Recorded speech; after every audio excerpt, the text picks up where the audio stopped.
joined by the Kansas City Chiefs, the Tennessee Titans, and the Minnesota Vikings. Here is the thing. Tier 6 consists of one high-end CB2 on each team and a question mark lining up across from them. Trent McDuffie, this is the examples they use. Trent McDuffie has yet to play an NFL snap in a position that is hard to adjust to in the NFL.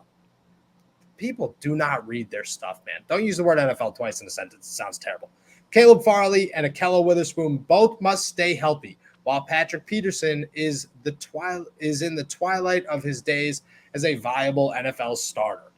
So, reading that, two things stand out very immediately. One, where the hell is Cam Sutton, and why does he continue to be slept on? Because I think Cam Sutton is a reliable cornerback.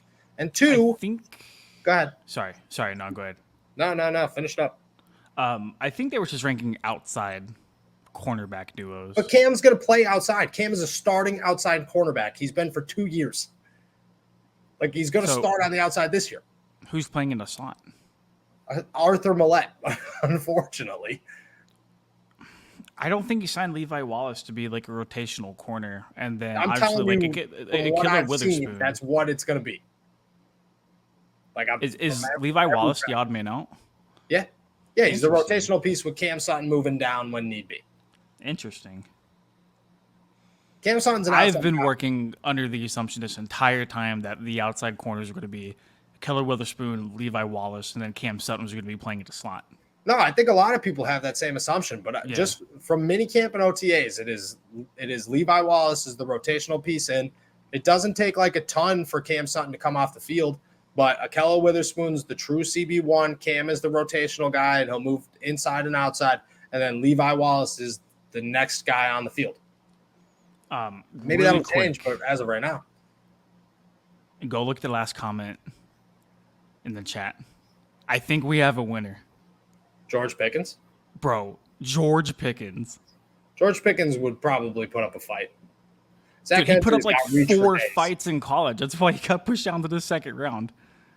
Yeah, true. That is true. Dude has crazy hands. Yeah, okay. True. Very true. I'll go Cam 1, George Pickens 2 for my list. Actually, no. TJ Watt 2, George Pickens number 3. But, dude, that's something, man. Yeah, But even so, why are we discounting Levi Wallace as a question mark? What is a question mark about Levi Wallace? He's been a very reliable corner for years. Yeah, I was going to bring that up too, because after Tre'Davious White got hurt in Buffalo following Week 12, Buffalo still finishes the number 1 pass defense in the NFL whenever the regular season came to an end. Wallace didn't allow a touchdown pass to be thrown on him after Week 5 if you're just looking at the regular season. And I looked at his numbers like before and after Tre'Davious White got hurt. And granted, like it was only like 5 games after White went down after Week 12. But like the yards per game allowed were still the same, 29 before, 30 after. The completion percentage did jump a little bit from 45% to 70%. But there were 2 games in the final 5 ones that Buffalo played to where there was only 4 and 3 targeted passes towards Levi Wallace, which obviously can skew the data, however you want to call it. So, his play didn't, drop drastically whenever he was asked to step up and be the CB1. So, maybe they are discounting him a little bit. I think that the problem with Levi Wallace is people just look at him as just like that true CB2. But, if he's a true CB2, why is it that there's why the word question mark? That's where it gets me, is why the word question mark. I don't think that the Steelers cornerbacks should be tiered higher than 6. I truly don't. I think that they have a lot to prove. They haven't proven really anything.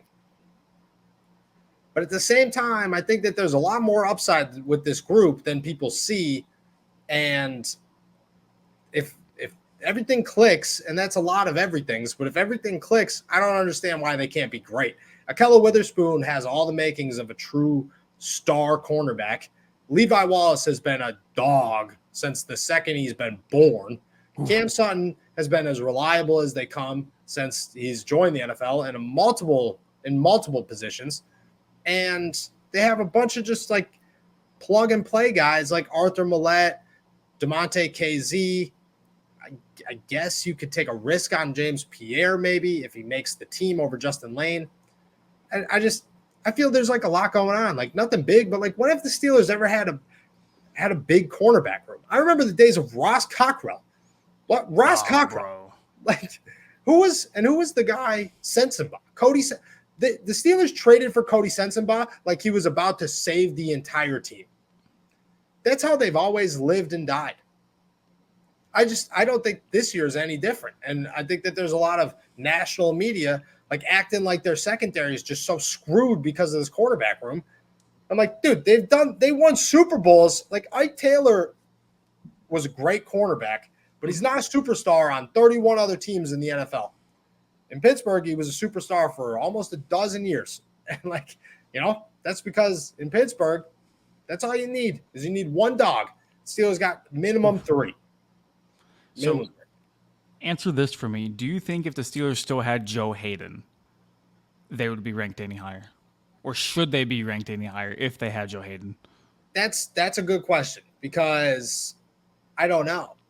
I don't think so. I don't think they are. But would they be? I don't think that they should be.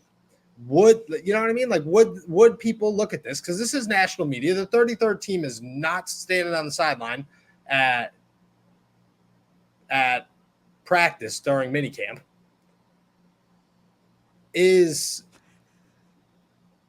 Would they look at Joe Hayden and say this guy could save the team? No. I think they might. Not now. A couple of years ago he did. Maybe. But I don't know where in this tiering they would put him. Yeah. I think they're about right where they should be. Obviously, there's still a lot of time for them to prove people wrong, but I mean, I don't have any reservations about them being ranked in the 6th tier. There's a lot of upside for Witherspoon, for Wallace, and even like Cam Sutton to hopefully grow and expand his game even a little bit further. But I thought it was all right. I think the 33rd team does a really good job of putting out solid content. The reasoning is always kind of like shaky sometimes, but like overall, like I had no complaints. No, I think that they judged a lot of these guys fair. I think the fact that, they have like the Dallas Cowboys in tier 4 and the Jets in tier 5, those kind of guys, the Bengals in tier 5, they're very. Yeah, I saw that the Bengals one was kind of weird because, like, this is no disrespect to, like, Chidobe Awuzie and probably a lot of disrespect to, like, Eli Apple, but, like. Yeah, but both of them are not good. Yeah. Both of them are very much so average. Like, if you say you were building a team, this is a great question. Say you were building a team right now, and you had to pick a secondary, and your options were Cam Sutton, Ahkello Witherspoon, and Levi Wallace, or Awuzie, Eli Apple, and Mike Hilton. Who's your 3? Right? Who's your 3? Who's your 3? That's tough. I don't know. I think I really, really like Mike Hilton, but I just like after watching Eli Apple get torched his entire career, and then Chidobe Awuzie having to go from Dallas to Cincinnati. I mean, and then stinking. Like he was.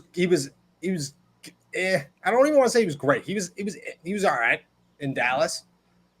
Got to Cincinnati. Probably the Steelers. And he was bad. Right? You're picking the Steelers. Yeah. At least with the Steelers, you got 3 people that you could say, well, bare minimum, they're going to run full force into somebody, and hopefully something happens. Eli Apple, I wouldn't put Eli Apple on my Pee Wee team. Yeah. Are you kidding me? Like, there's no way. When it comes to the Steelers, I get it. There's no big name, but I really, truly think that they're undervalued a lot. And it's nothing against this list. I like this list a lot. But I think that the Steelers have a better secondary than people believe. And I think they'll show that this year. I think they'll be more consistent than people could imagine. Now, that being said, they got to go up against really difficult wide receivers. Mm-hmm. And how often they could stay on the field is going to change a lot of that. Mm-hmm. I don't know. Yeah, I'm not excited to watch Jamar Chase twice a year. Yeah, Jamar Chase is going to be tough. And I think that, we'll see what happens, but I don't know. All right.